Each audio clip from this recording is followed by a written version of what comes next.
할렐루야. 하나님의 은혜에 감사를 드립니다. 오늘은 계시록 12장 13절부터 17절까지 양육받는 길. 이제 하나님의 종들이 휴거가 되고 이 땅에 남은 초대교회 성도들이 양육을 3년 반을 받는데요. 그 양육받는 길, 이런 제목의 말씀입니다. 하나님께서 인간 종말에는 붉은 용을 허락해서 두 가지로 미혹을 시켜봅니다. 첫째, 종들에게 참소권을 가지고 종들을 미혹시켜봅니다. 이것은 종들의 수를 채우지 못하도록 마귀가 역사를 해서 그리스도의 권세, 그리스도의 왕국이 이 땅에 오는 것을 방해하도록 마귀가 역사를 합니다. 그리고 이 마귀 참소를 이긴 자에게는 하나님께서 왕권을 받게 하십니다. 두 번째 미혹은 목숨을 아끼지 않고 맡은 사명에 충성을 다하는 자들의 수가 완전히 차게 될 때에 용이 땅으로 쫓겨 내려온다 그랬죠. 내려와서 모든 백성을 미혹시켜 보는 것입니다. 그러므로 이때에는 하나님의 택한 교회를 예비처에 양육하는 일이 있습니다. 마지막 큰 미혹의 환란이 올 때 신령한 교회를 예비처에 양육하는 일이 있고, 그 후에 만왕의 왕이 지상 강림하여 세상을 심판하시는 것입니다. 그러므로 짐승의 표를 받고 그 앞에 절한 자는 완전히 없이하고, 짐승의 표를 받지 않고 그 앞에 절하지 않는 사람만 구원해주는 심판이 올 때에는 신령한 교회를 예비처에 다음과 같이 양육을 하게 됩니다. 첫째는 용기를 얻는 교회다. 12장 13절 14절입니다. 그 용이 자기가 땅으로 쫓겨난 것을 알고서 사내 아이를 출산한 그 여인을 박해하더라. 그때 그 여인이 큰 독수리의 두 날개를 받았는데, 이는 그녀가 광야에 있는 자기 처소로 날아가서 그곳에서 그 뱀의 낫을 피하여 한 때와 두 때와 반 때를 부양받으려 함이더라. 자, 용기를 얻었다 그랬습니다. 용이 자기가 땅으로 쫓겨온 것을 보고서 여자를 핍박하면 이것은 후 3년 반에 될 일인데 하늘에서는 승리가 있으나 땅에는 아직 없기 때문입니다. 지금 성령이 역사하시는 것은 하늘의 자리를 채우고자 역사하시다가 14만 4천의 자리를 다 채우고 나면은 이 채우는 역사는 강권적인 역사를 한다는 것입니다. 그래서 이 역사는 누가복음 14장 23절에 주인이 종에게 이르기를 길과 산을 가로 나가서 사람을 강권하여 데려다가 내 집을 채우라 함과 같이, 하나님께서는 천국 혼인잔치에 자리를 채우고자 하셔서 신부의 자격을 만들기 위한 성령의 역사를 강하게 내리십니다. 자리를 채운다는 것은 천년왕국 건설에 왕권을 가질 자가 차야 된다는 것입니다. 이 부서가 차면 마귀는 진멸 상태에 들어갑니다. 이날까지는 마귀가 그 수를 채우는데 방해를 하기 위해서 참소하였지만, 밤낮으로 하나님 앞에 고소하였지만, 이제는 승리자가 차서 들림을 받고 나니 땅으로 쫓겨 내리게 되었습니다. 그러므로 이 땅에는 잠깐 동안 화가 오게 되는 것입니다. 14절에 그 여자가 큰 독수리의 두 날개를 받아 광야 자기 곳으로 날아가서 거기에 뱀의 낫을 피했다 그랬습니다. 여자가 독수리의 두 날개를 받았다 그랬는데, 이것은 독수리 날개에는 큰 용기가 있으니 그때 남은 자들에게 큰 용기를 준다는 것입니다. 그것은 우리가 신앙의 체험을 받지 않고는 용기가 없지요. 그러나 여기에 신자들은 주님의 재림을 다 봤어요, 안 봤어요? 11장 13절에 종들이 휴거되는 모습을 다 봤죠. 그리고 이 땅에 하나님의 종들의 역사로 온갖 체험을 다 했거든요. 그러니까 그런 것을 재림도 보고 여러 가지 체험을 다 하고 보니 아주 강하고 강하게 나간다는 것입니다. 다니엘 11장 32절에 북방왕이 그 언약을 배반하고 악행하는 자를 괴휼로 타락시킬 것이나 오직 자기의 하나님을 아는 백성은 강하여 용맹을 바라리라 그랬습니다. 여기 강하여 용맹을 바라리라 이 말씀이나 북방왕이 모든 사람들을 타락시킬 때 하나님의 백성들은 강하게 용맹을 바란다는 말씀이나 독수리의 두 날개를 받아 광야 자기 곳으로 날아간다는 말이나 같은 말이에요. 그래서 하나님이 예비한 곳 자기 곳에 여자가 한때 두때 반때라는 것은 한때는 1년이고 두때는 2년이고 반때는 6개월 반년인데 합하면 3년 반이 되죠. 그래서 한때 두때 반이나 1260일이나 42달이나 이렇게 세 가지로 표현했는데 다 3년 반을 말하는 것입니다. 그래서 3년 반 피한다는 것은 하나님께서 택한 이스라엘에게 피난처가 되신다는 것입니다. 피난처가 있다는 것이에요. 이사야 14장 32절에 여호와께서 시온을 세우셨으니 그의 백성의 공고한 자들이 그 안에서 피난할 것이니라 그랬거든요. 이것이 바로 주님이 예비하신 하나님이 예비하신 피난처가 있다는 말입니다. 그래서 이날까지는 피난처가 필요가 없는 것은 영적으로 종들이 마귀의 참소와 싸우는 시대이니 왕권을 주기 위해서 죽기까지 싸워야만 된다는 것이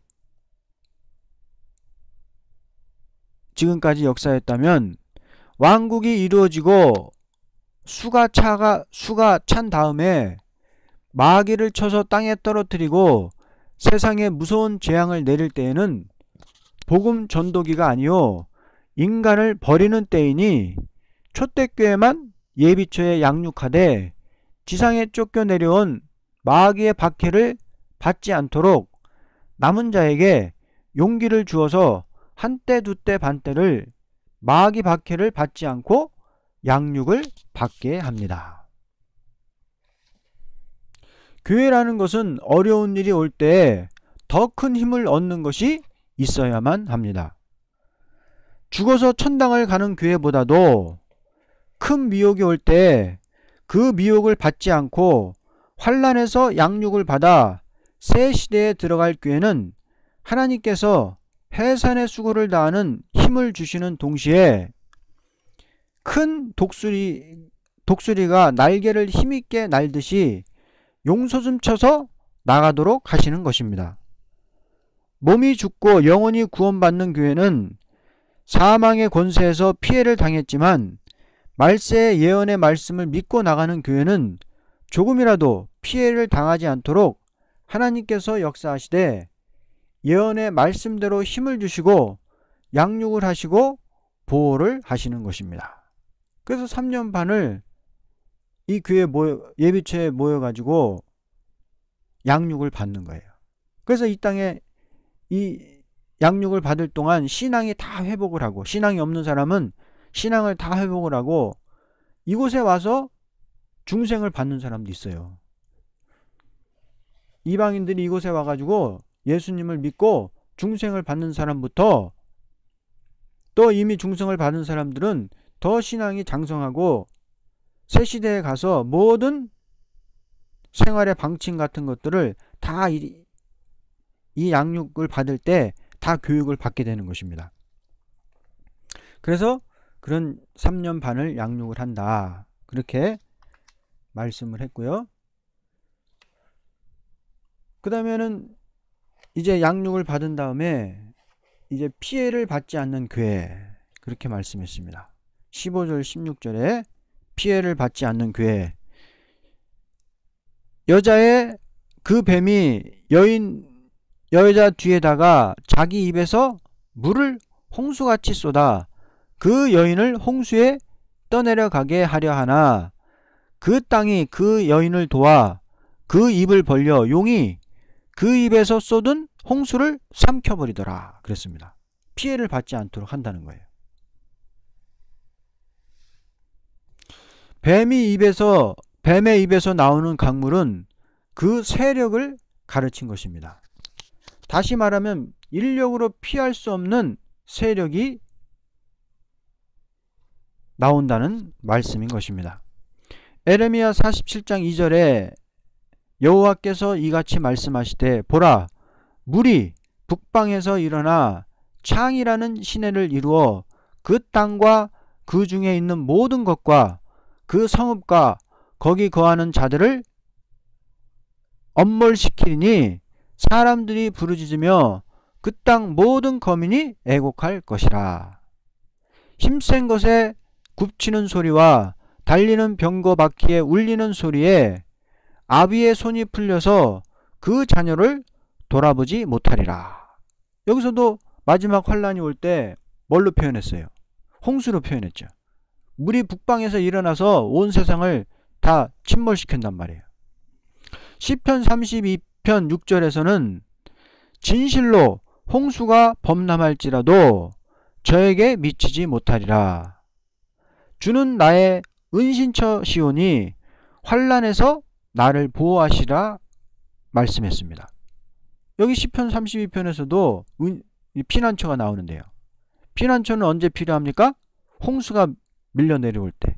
이 홍수는 그냥 비가 많이 온 황수를 말하는 게 아니죠. 바로 북방에 환란이 내리밀 때 하나님께서 은신처에서 보호한단 말이에요. 그래서 이 말씀들을 에레미야 말씀하고 시편의 말씀으로 짝을 맞춰 볼 때 이 홍수는 뭐냐? 북방에서 내려오는 그 악마적인 그 세력, 그 세력의 물로 보여졌고 그 환란이 올 때 은신처에서 예비처에서 하나님께서 우리를 보호하신다 라고 말씀을 한 것입니다. 그래서 하나님께서 마귀의 강한 세력이 예비처에 들어가지 못하도록 보호하는 데는 다니엘 12장 1절과 같이 천사를 동원한다 그랬어요. 미가엘 군을 동원해 가지고 둘러 호위하는 것을 보였습니다. 그래서 이때 마귀의 세력이 예비처를 피해를 주려고 할 때 하나님께서 천사를 동원해서 미가엘 군을 동원해서 호위해서 보호하신다. 그러므로 용의 입에서 나온 물이 여자의 있는 곳에 들어가지 못한 것을 보여준 것입니다. 절대적인 하나님의 보호를 말한 거예요. 그러니까 요한이 볼 때 그 뱀의 입에서 나온 강물이 천하를 덮었는데 그 예비처 안에는 못 들어가고 다 잠기는 것이 나타난 것은 하나님께서 물같이 내리미는 그 환란이 들어가지 못하도록 막는단 말이에요. 그렇기 때문에 다니엘 선지자가 말하기를 북방 환란이 물같이 내리밀지만 대군 미가엘이 일어나서 둘로 진을 치기 때문에 그 환란에 남은 사람은 보호받는 사람이다. 그렇게 말을 한 것입니다. 그래서 이때 예비처 밖에는 이 땅으로 쫓겨온 마귀의 세력이 물같이 온 세상을 덮어버린다. 환란이 와가지고 온 세상은 마귀가 지배하는 세력이 되고 그래서 엄청난 혼란이 오는 세상이 된다. 그래서 이때 독수리 같은 두 날개를 받아가지고 가는데 용의 물이 3개를 덮는다는 것은 용의 물 같은 그 세력이 3개를 덮었단 말이에요. 그러니까 피난처 안에만 용이 못 들어가지 그 밖의 세계는 다 용의 세력에 덮이고 만다. 물에 잠기는 것 같이 전부 용의 물에 잠기고 만다. 물같이 내리면 환란에 잠긴단 말이에요. 그렇기 때문에 선지자들도 말하기를 북방 세력이 물과 같이 내민다고 뭐 이사야나 다니엘이나 에레미야 선지자가 말씀을 했잖아요.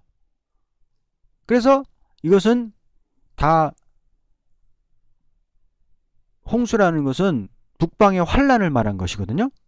그래서 북방 환란이 올 때 하늘에 천군 천사가 내려와서 하나님의 자녀들을 보호를 한다. 그러니까 앞으로 할 피난처에 보호받는 사람이 아니고는 용의 권세를 벗어날 수가 없습니다. 용의 권세를 벗어날 수가 없고 다 죽게 돼요. 다 피해를 당하게 됩니다.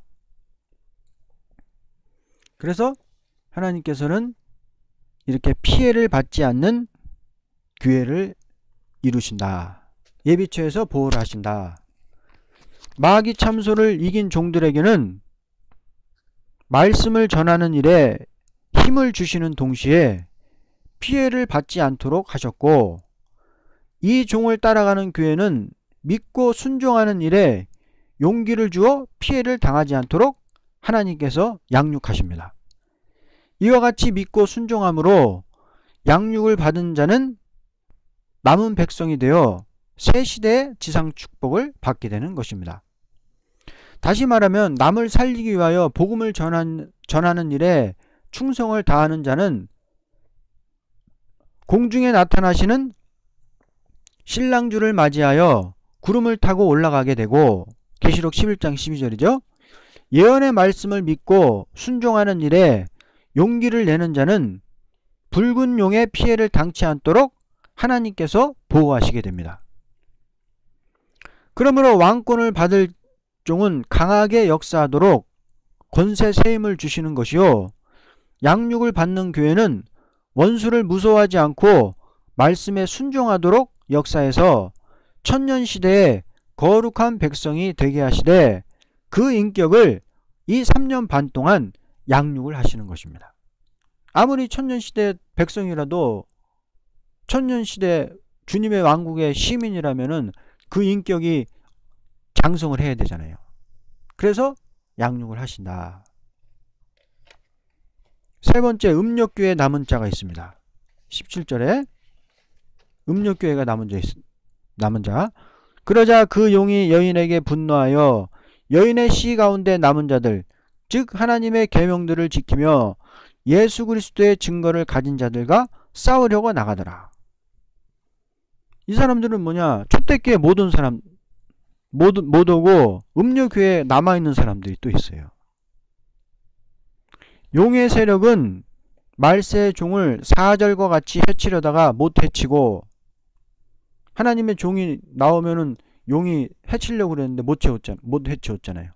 그리고 또 교회도 해치려다가 예비초에서 천사를 통해서 보호하시니까 해치지 못했고,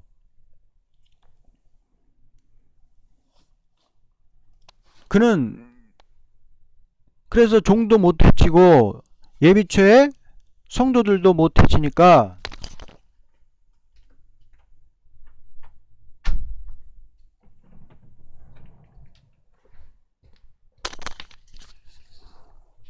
이제는 예비처 밖에 있는 자들을 피해를 주되 13장과 같이 누구든지 자기 앞에 절하지 않고 표를 받지 않으면 전부 땅에서 생명을 보존 못하도록 법을 세워버립니다. 그래서 이때 계시록 18장 4절과 같이 바벨적인 음료교회에 남은 자들에게 큰 박해가 오는 것이에요. 그래서 18장 4절의 말씀을 보면, 또 내가 들으니 하늘에서 다른 음성이 나서 말하기를 나의 백성들아 그녀에게서 나오라. 그녀는 뭐냐면 바벨론을 말하는 거거든요. 바벨론에서 나오라는 거예요. 그래야 그녀의 죄들의 동참자가 되지 말고 그녀의 받을 재앙을 받지 말라. 이 바벨적인 음료교회 남은 자들, 이 사람들이 바벨적인 음료교회 남은 자들인데, 이 사람들은 바벨적인 바벨론 세상에 남아가지고 예비초도 못 가고 남아가지고 극도로 이 사람들은 환난을 겪는단 말이에요.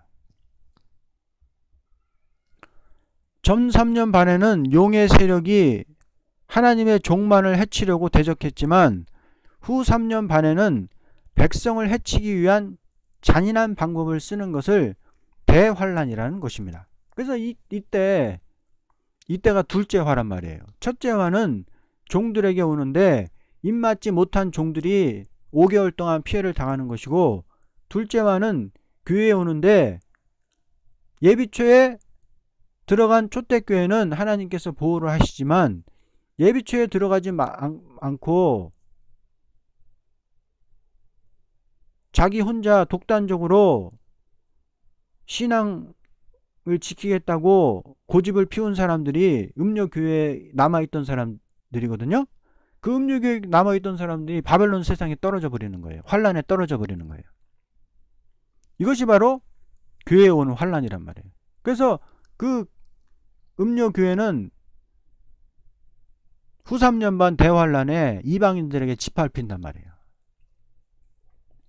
하나님은 이날까지 개인적인 영혼 구원을 목적하고 역사했지만 이때에는 단체적으로 교회를 구원하기 위하여 역사할 때입니다. 그러므로 초대교회 단체에 들어오지 않고 개인적인 행동을 취하던 무리가 환란에 떨어져서 큰 박해를 받게 되는 것입니다.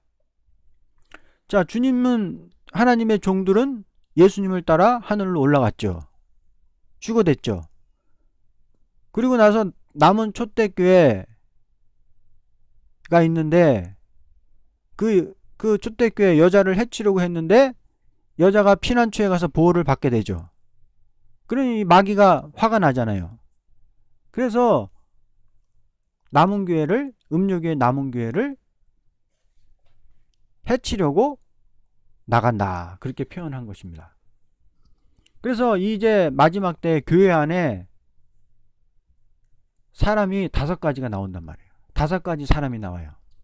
첫째는 교회에 무장을 갖춘 하나님의 종들이 나옵니다. 하나님에게 권세를 받고 능력을 받아서 큰 역사를 하는 14만 4천의 종이 나오고요. 두 번째는 그 무장 갖춘 사람의 가족이 나옵니다. 이 사람들도 다 예비초에 들어갈 사람들이죠. 세 번째는 무장 갖춘 종을 따라오는 양떼가 나옵니다. 14만 4천이 예언을 할 때 그 말씀을 듣고 전 세계에서 사람들이 나오는데 모든 족속과 방언과 나라와 민족 가운데 하나님의 말씀을 듣고 따라오는 양떼들이 나온단 말이에요. 이 사람들이 이제 초대교회 종족 백성이 될 사람들이죠. 그리고 네 번째, 초대교회에 나오지 않고 개인적인 행동을 취하던 현실교회에 있는 신자들이 나옵니다. 이 사람들은 고집을 피우다가 말세복음이 전해지고 막 역사가 일어나는데도 끝까지 우리 교회, 장로교회, 예를 들면 아유 나는 장로교니까 어릴 때부터 장로교만 계속 다녔으니까 나는 끝까지 장로교회에 있을 거야. 나는 끝까지 순복음교회에 있을 거야. 나는 끝까지 우리 목사님만 따라갈 거야. 이런 고집 피우는 사람들이 있단 말이에요. 이런 사람들이 교권에 장로교 뭐 순복음 이런 데 다니다가 초대교회 안 나오다가 다니다가 다 환란에 떨어질 사람들이에요. 그리고 5번째, 짐승의 표를 받은 사람들이 나옵니다. 이 사람들은 다 마귀의 자식들이죠. 그래서 이렇게 5가지가 나오는데 지금 교회에서 예수님을 믿는 사람들이 있지만은 이 말세 진리를 모르는 사람들, 그리고 이 말세 진리를 반대하는 사람들이 많이 있습니다. 그 사람들은 은혜를 못 받아요. 은혜를 못 받으니까 바짝 마르거든요. 은혜 없이 바짝 마르니까 예수님 재림할 때 그 사람들이 기름과 등을 준비를 해요, 못해요? 기름과 등불을 준비를 못한단 말이에요. 그래서 기름과 등불을 준비 못하니까 신랑주를 영접할 수가 없잖아요. 그리고 또 초대교회 나오지 않으니까 보호처의 진리를 반대하고 초대교회 나오지 않고, 그러니까 그 사람도 죽고 가정이 보호를 받아요, 못 받아요? 못 받는다는 거거든. 마지막 역사는 가족들이 다 구원받는 거거든요. 노아가 방주를 졌을 때 그 가족이 다 구원받았듯이 마지막 때도 그런 가족들이 다 구원을 받는데 못 받는단 말이에요. 그런데 그 사람은 하나님의 중생은 받기는 중생은 받았어. 하나님의 자녀는 자녀지만 그 사람들이 순종을 안 했기 때문에 대환란에서 떨어져 죽는단 말이에요. 그래서 이사야서에도 말세 종의 말을 안 듣고 고집을 피우면 멸망한다 그랬고, 원수의 칼에 찔려 죽는다 그랬고, 에레미야도 예루살렘이 멸망한다 그러는데 그 이스라엘 사람들이 말 들었어요? 에레미야 말 들었어요? 에레미야 말 안 듣고, 에레미야 말은 그 에레미야 말이 아니잖아요. 하나님의 보내신 선지자인데 하나님의 말씀이잖아요. 그러니까 하나님의 말 안 들으니까 예루살렘이 다 불태워 죽었잖아요. 다 죽었잖아요. 완전히 몰살해버렸잖아요. 그래서 이것이 하나님의 종의 말씀을 안 들으면 다 몰살한단 말이에요. 하나님은 말씀을 그냥 선포하고 그대로 안 돼요. 그냥 말씀 그대로 심판해버리는 거예요. 용서가 없어요. 아담 하와가 친아들 친딸이지만 선악과 먹었다고 하니까 바로 에덴 동산에서 쫓아버리잖아요. 그리고 그들의 육신이 말씀 그대로 흙으로 돌아갔잖아요. 그러니까 용서를 안 한단 말이에요. 아무리 하나님의 백성이요 계명을 지키던 사람이라도 순종 안 하면 죽는단 말이에요. 용서가 없어요. 절대 그 몸이 구원을 받지 못한다 라고 말씀을 했습니다. 그래서 우리가 이렇게 양육을 해야 될 이유는 뭐냐? 거짓 선지가 짐승 앞에 경배하지 않으면 누구든지 다 죽이는 일을 하며 표를 받지 않는 자는 매매를 하지 못하게 하는 환란이 있게 되잖아요.